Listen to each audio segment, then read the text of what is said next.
여러분, 기독교 신앙은 예수님의 부활 사건으로부터 시작합니다. 예수님의 부활은 우리 최대의 자랑이고 소망이고 더 나아가 기쁨입니다.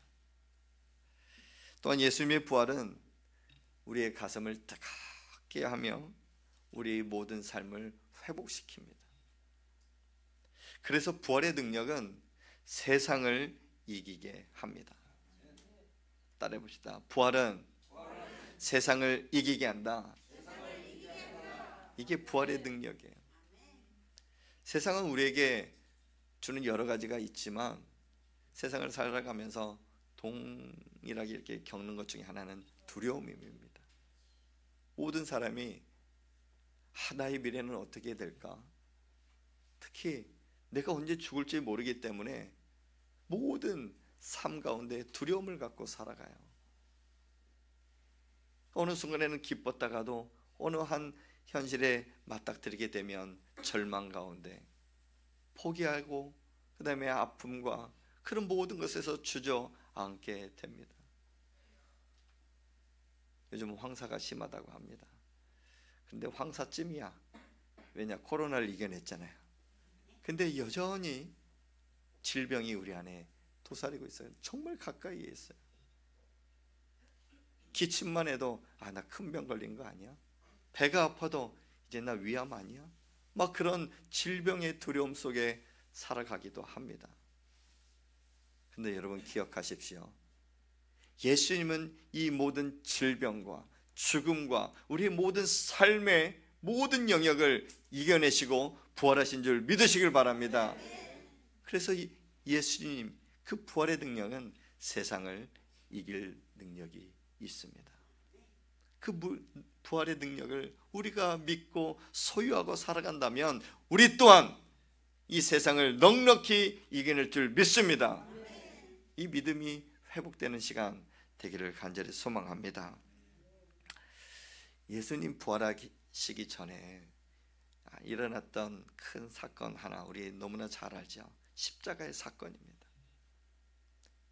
지난주 종료주일을 통해서 한 주간 고난주간을 통해서 예수 그리스도의 십자가를 깊이 묵상하며 지냈습니다. 성금요일 금요일날 예수님은 십자가에 못 박혔고 그 시간에 돌아가셨어요. 죽음을 맞이하셨어요. 근데 3년 동안 예수님을 그 옆에서 간절히 따라다녔던 제자들은 어디 있어요? 예수님 십자가 짊어진다고 하니 뿔뿔이 다 흩어졌어요. 온데간데 없고 딱 한 사람 베드로조차도 멀찍이 십자가를 짊어지고 가시는 예수님만 보고 있었던 거예요. 십자가 상에 예수님은 계실 때 그 밑에는 군인들이 예수님을 비방하고 조롱하고 많은 무리들이 예수님을 희롱합니다. 종료주일 예수님이 예루살렘에 들어가실 때 호산나 다윗의 자손이여 함께 외쳤던 그 무리들이 이제는 예수님께 소리를 지릅니다. 십자가에 못 박으라고. 예수님 곁에는 아무도 없었어요. 마침내 예수님께서 숨을 거두신 이후에 이 시체를 어떻게 할까? 장사는 치러야 되는데 시간이 조금만 지나면 안식일 다가오는 하루가 지나가기 때문에 그 다음날 장례를 치러야 합니다. 그런데 마침 나타난 한 사람이 있었어요. 아리마대 요셉이라는 사람입니다. 그 사람이 빌라도에게 가서 요청을 합니다. 총독각하, 저 시신을 내게 주십시오. 내가 마련한 무덤이 있는데 그곳에 제가 안치하겠습니다. 곰곰이 생각하다 그래, 그러면 그 시체를 가져가라. 예수님의 시체를 가지고 아리마대 요셉은 자기 무덤에, 그것 또한 돌무덤입니다. 돌무덤 위에 예수님을 안치시켰어요. 이스라엘에 가면은 우리나라랑 이게 좀 장례 문화가 좀 다르기는 합니다. 우리는 지금은 화장 문화가 많이 되지만 3일 안에 뭐 5일장도 하는 것도 있지만은 시신을 관에다가 넣어서 그 땅 속에다가 이렇게 묻잖아요. 이스라엘과 우리나라의 가장 큰 차이점은 기후입니다. 기후. 그렇기 때문에 우리나라는 습도가 좀 높기 때문에 금방 부패가 되거든요. 근데 이스라엘은 그렇지가 않아요. 제가 이스라엘을 갔었을 때 특히 이집트를 이렇게 지나가는 그곳에 안내위원이 저 바깥을 보십시오.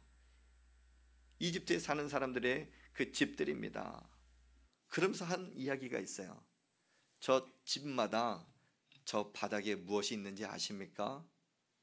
금은보화가 아닙니다. 꿀단지가 아닙니다. 보물단지가 아닙니다.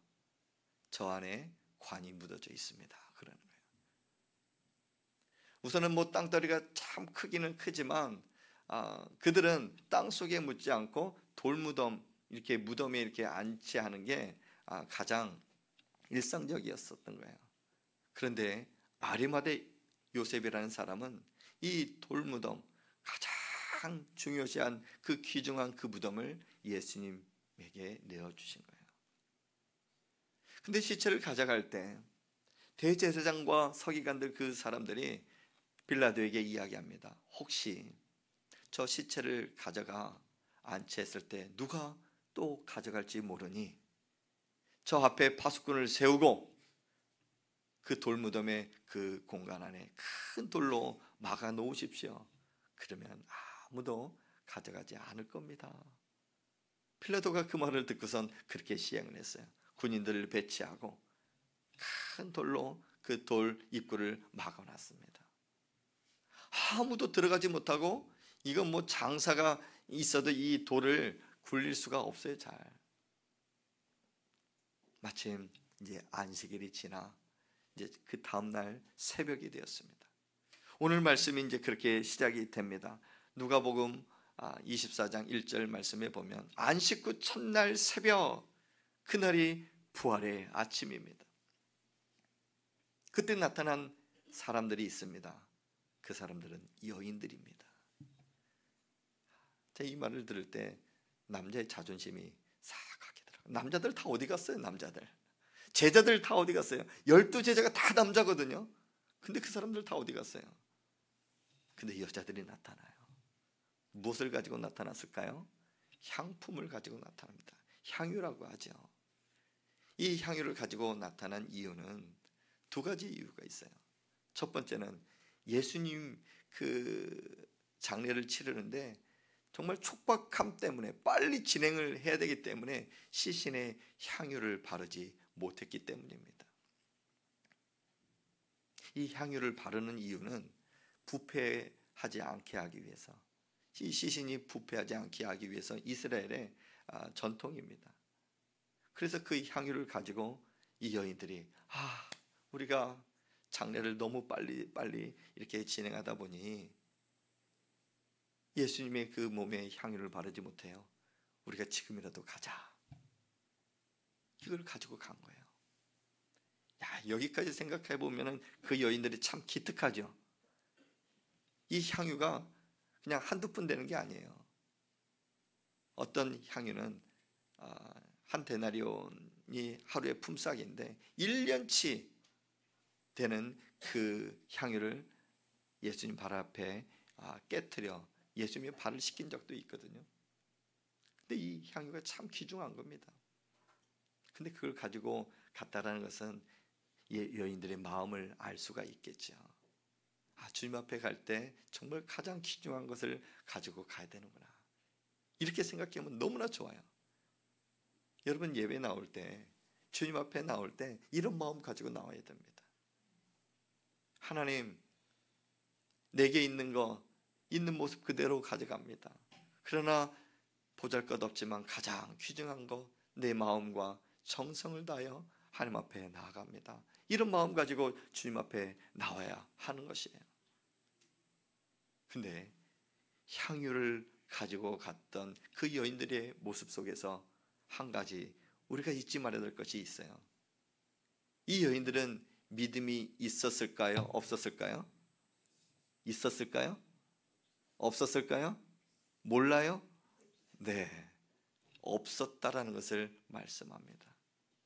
왜냐하면 예수님은 분명히 살아계실 때 내가 십자가에 못 박혀 죽은 후 며칠 만에 살아난다고요? 3일 만에. 3일 만에 내가 살아날 것이다, 누누이 이야기했어요. 3일째 되는 날 무덤을 찾아가면 있어야 돼요? 없어야 돼요? 없어야 돼요. 근데 향유를 가지고 이 여인들은 그것을 싹 잃어버리고 갔던 거예요. 그때 천사가 이렇게 말을 합니다. 우리 누가복음 24장 5절 6절, 5절 중반절과 6절 상반절, 우리 한번 같이 천사가 여인들에게 이야기하는 것을 우리 한번 같이 읽겠습니다. 시작. 어찌하여 살아있는 자를 죽은 자 가운데서 찾느냐? 여기 계시지 않고 살아나셨느니라. 아멘. 어찌하여, 이거에 한번 초점을 맞춰봅시다. 천사가 여인들에게 어찌하여 너희가 이곳에 있느냐, 어찌하여 이것을 찾아왔느냐 책망하는 거예요. 혼을 내는 거예요.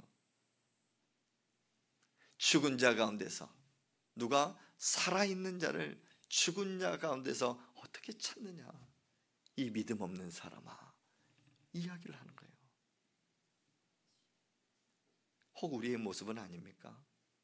우리는 예수 그리스도를 하나님의 아들로 내가 믿고 살아가지만, 하나님을 사랑하고 내가 하나님을 믿습니다 라고 살아가지만, 어느 순간에는 하나님을 잊어버린 것처럼, 하나님을 잃어버린 것처럼 내 믿음대로 살아갈 때가 있잖아요.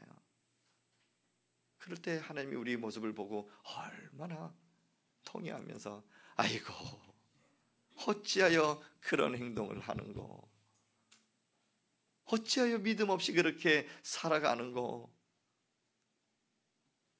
그러나 하나님은 거기에서 끝나지 않습니다. 그래, 너의 연약한 믿음을 내가 안아줄게. 내가 안아줄게. 나의 품 안으로 다시금 돌아와. 우리 하나님은 이런 놀라운 은혜의 하나님이심을 여러분 믿으시길 바랍니다. 오늘 천사들, 하나님께서 천사들을 보내어 여인들에게 책망을 합니다. 어찌하여 죽은 자를, 살아 계신 자를 죽은 이 무덤에서 찾느냐. 우리 모습 속에 우리를 발견하고 다시금 믿음의 자리로 나아갈 수 있길 주님의 이름으로 축복합니다. 현재 예수님은 죽으셨어요. 무덤에 계십니다. 그런데 제자들은 어떻게 하고 살아갈까요? 여인들은 그 무덤을 찾았어요. 제자들은 무엇하고 있을까요?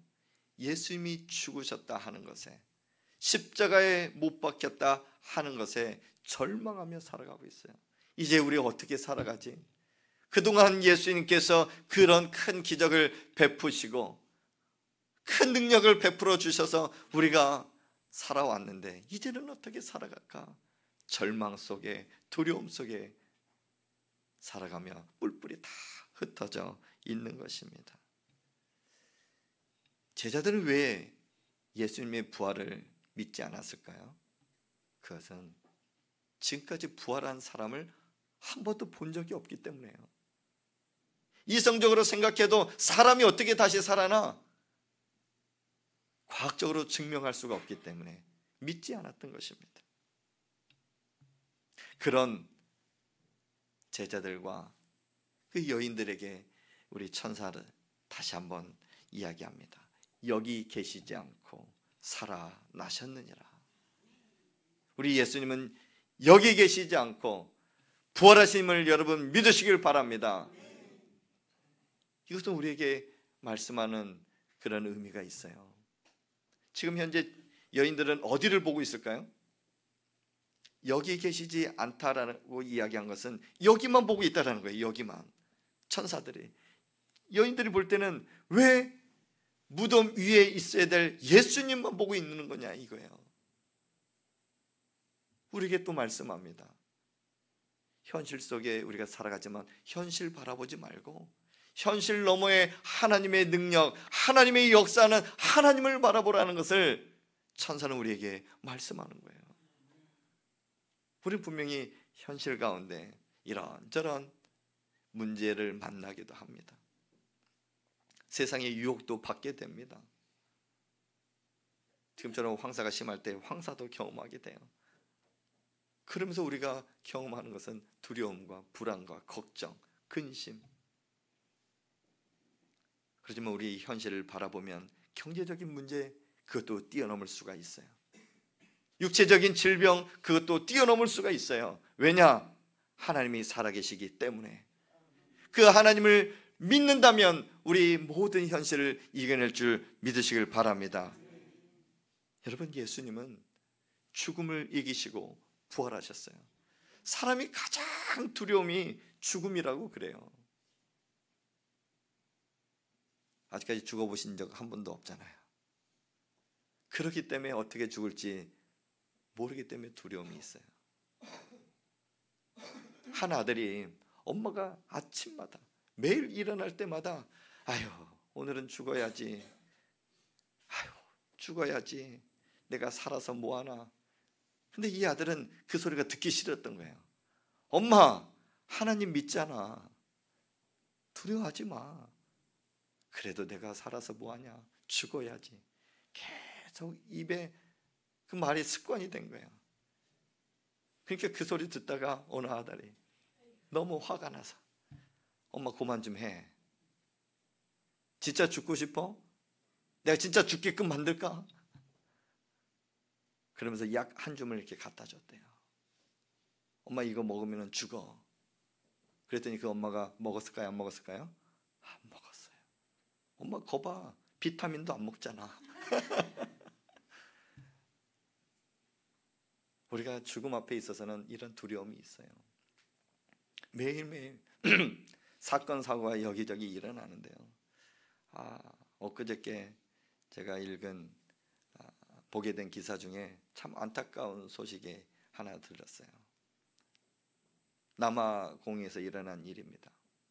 부활절 예배를 드리기 위해서 큰 버스를 대절해서 46명이 차를 타고 가고 있었어요. 그런데 운전기사의 그 잘못으로 인하여 50m 그 밑으로 버스가 추락하고 만 거예요.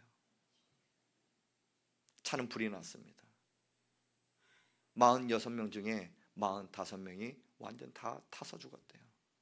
근데 6살짜리 아이만 살아게 됐는데 중상이래요. 그 앞에 저는 제일 마음이 아팠던 것은 사건 사고는 다 일어나는데 부활절 예배를 드리러 가는 도중에 저는 그게 너무나 마음이 아팠어요.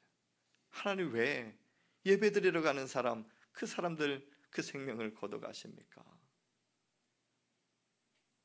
이걸 생각해 보면 믿는 사람이나 믿지 않는 사람이나 죽음 앞에 있어서는 언제 하나님 앞에 갈지 몰라요. 그런데 두려워하죠.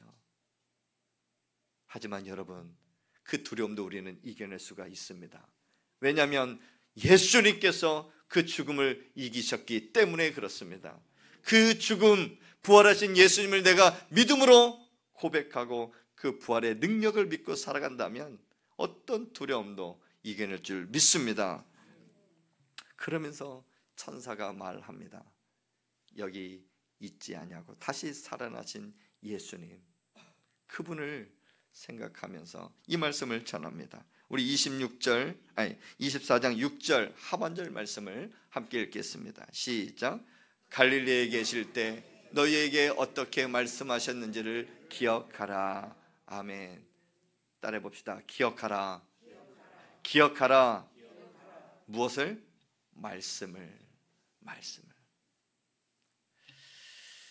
예수님은요, 부활하시기 전에 공생이 시작하면서 제자들과 많은 사람들에게 나는 이 땅에 온 목적이 죽으러 왔다.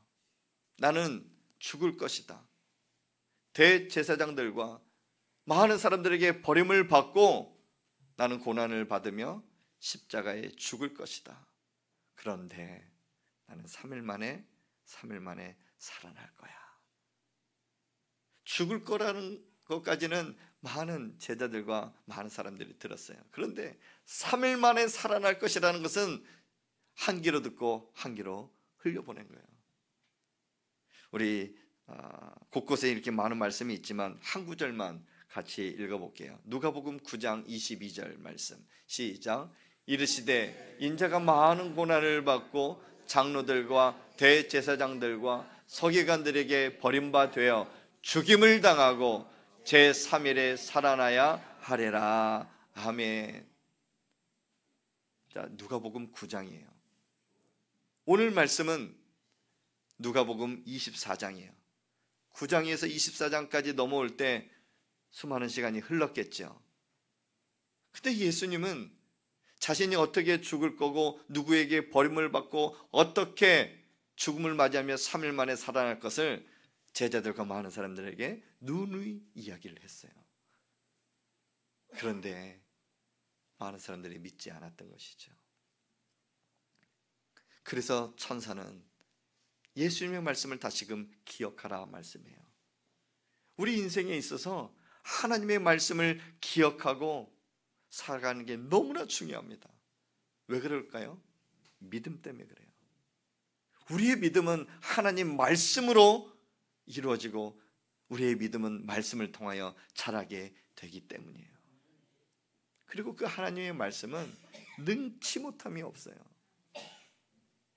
그래서 천사는 여인들에게 그 전에 예수님께서 말씀하신 바 그것을 기억해 봐라. 기억했더니 예수님께서 3일 만에 살아나셨구나. 살아날 것이구나. 그게 기억이 난 거예요. 그러면서 여인들은 어떻게 됐을까요? 그 무덤을 박차고 부활의 증인으로 해서 그 복음을 증거하러 가게 되었죠. 여러분, 하나님의 말씀은 능치 못함이 없음을 여러분 믿으시길 바랍니다. 우리 누가복음 1장 37절 우리 마음을 다하여 고백해 봅시다. 시작. 대저 하나님의 모든 말씀은 능하지 못하심이 없느니라. 아멘. 하나님의 말씀은 모든 것이 가능합니다. 그래서 여러분 살아갈 때 하나님의 말씀 붙드는 게 너무나 중요해요. 이게 바로 믿음이거든요. 여러분에게 있어서 하나님 말씀 중에 나에게 가장 큰 힘이 되는 18번지 말씀이 무엇입니까? 가장 좋아하는 말씀, 그리고 내가 힘들 때, 연약할 때 그 말씀을 내가 기억하고 암송하고 내 입술로 고백할 때 가장 힘이 되는 말씀이 무엇입니까? 그 말씀 한 구절만 있어도 여러분 인생 성공할 줄 믿으시길 바랍니다. 기억하는 거예요. 저에게 있어서 참 좋아하는 말씀이 많지만 그래도 저에게도 18번지 말씀이 있어요. 빌립보서 4장 13절 말씀. 내게 능력 주시는 자 안에서 내가 모든 것을 할 수 있느니라. 제가 이 길로 온 것도 제가 시험을 치르고 합격해서 안수 받았겠죠. 그런데 모든 것이 하나님의 은혜였어요. 목회하는 그 자체가 제 힘, 제 능력으로 하는 게 아니라 하나님 능력으로 하는 거거든요. 여러분 성경책이 몇 권일까요? 몇 권이에요? 한 권. 네, 66권. 구약 39권, 신약 27권. 몇 장일까요? 몰라요. 1189장입니다. 몇 절일까요? 3만 1000절이 넘습니다. 근데 그 중에 한 절을 내가 마음에 확 이게 품고 한 절 암송하는 것은 그렇게 어려운 일은 아닌 것 같아요. 이 믿음의 사람은 누군가가 믿지 않는 사람이 우리에게 물어볼 때 이 성경책 중에 당신이 제일 좋아하는 하나님 말씀은 무엇이에요? 이렇게 물어볼 때 여러분 당당하게 어떤 말씀이라고 말하고 싶습니까? 오늘 목장 모임 할 때 그 안에는 없지만 나의 18번지 그 말씀 무엇인가 한번 고백해 보십시오. 혹 아직까지 좋아하는 말씀은 많으나 내가 암송하지 못하는 그 말씀이 있다 할지라도 오늘부터 암송하길 바랍니다. 왜냐하면 그 말씀 한 절이 여러분의 인생을 확 바꿔놓을 수가 있어요. 그 말씀을 대로 예수님은 부활하셨기 때문에 부활하신 예수님의 능력을 체험하기 위해서는 말씀을 붙드는 거예요. 그리고 기억하는 거예요. 여러분, 하나님의 말씀을 기억하고 붙들고 믿음으로 나아가길 주님의 이름으로 축복합니다. 더 나아가 한 가지 여러분에게 우리 모두가 해야 할 한 가지가 더 있습니다. 부활의 증인으로 살아가는 것입니다. 내가 하나님의 말씀을 믿고 하나님의 자녀가 되고 3일 만에 부활하신 예수님을 믿습니다. 여기까지는 나의 신앙이에요. 그러나 이 소식을 모르고 지금 죽어가는 영혼들이 너무나 많아요. 그래서 교회가 해야 할 일이 복음의 능력으로 영혼 구원하는 사명입니다. 복음을 전하여 죽어가는 영혼들 돌아오게끔 하는 거예요. 저는 어제 우리 교회 성도들과 함께 전도 현장에 나갔습니다. 동참해 주신 우리 모든 분들이 너무나 감사했어요. 근데 더 감사하고 더 가슴을 뭉클하게 했던 한 가지가 있어요. 현장에 나아가서 우리가 준비한 계란과 물티슈와 그리고 작은 쇼핑백에 이렇게 넣어서 전달을 하고 있었거든요. 너무 열심히 복음을 전해주시고 헌신해 주셔서 너무 감사해요. 가장 기뻤던 것이 있는데 대체적으로 거부하지 않았던 것. 많은 사람들이 거부하지 않고 이게 뭐예요? 하나씩 궁금해서 막 받아가는 거예요. 야, 복음을 이렇게 막 와가지고 이렇게 받아가는 그 모습 보니까 제 마음이 너무나 기뻤어요. 그런데 더 기뻤던 거, 복음의 증인, 부활의 증인으로 나가서 우리 전도하는 분들의 입술에서 나오는 한마디였습니다. 무엇이었을까요? 예수님 부활하셨습니다. 예수님 부활하셨습니다. 이 말 한마디를 제가 옆에서 듣는데 제 마음이 너무나 감동이 되고 뭉클해졌어요. 이럴 수도 있잖아요. 계란 한번 먹어봐, 물티슈 한번, 그 다음에 교회 한번 나와봐. 이래도 우리 교회 홍보가 되거든요. 그런데 입술마다 예수님 부활하셨습니다. 여러분, 이 말 한마디가 능력인 줄 여러분 믿으시길 바랍니다. 여러분, 힘들 때 성경 구절이 생각나지 않는다 할지라도 여러분 입술로 마음을 다하여 한번 고백해 보십시오. 예수님 부활하셨습니다. 그렇게 한번 고백해 보십시오.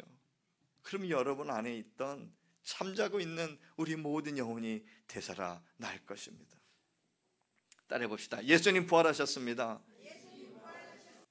우리 신앙의 핵심은 부활입니다. 예수님의 부활은 의심할 수 없는 역사적인 사실이며 우리 삶 가운데 매 순간 경험하는 실제입니다. 부활하신 예수님은 지금도 우리와 함께 하십니다.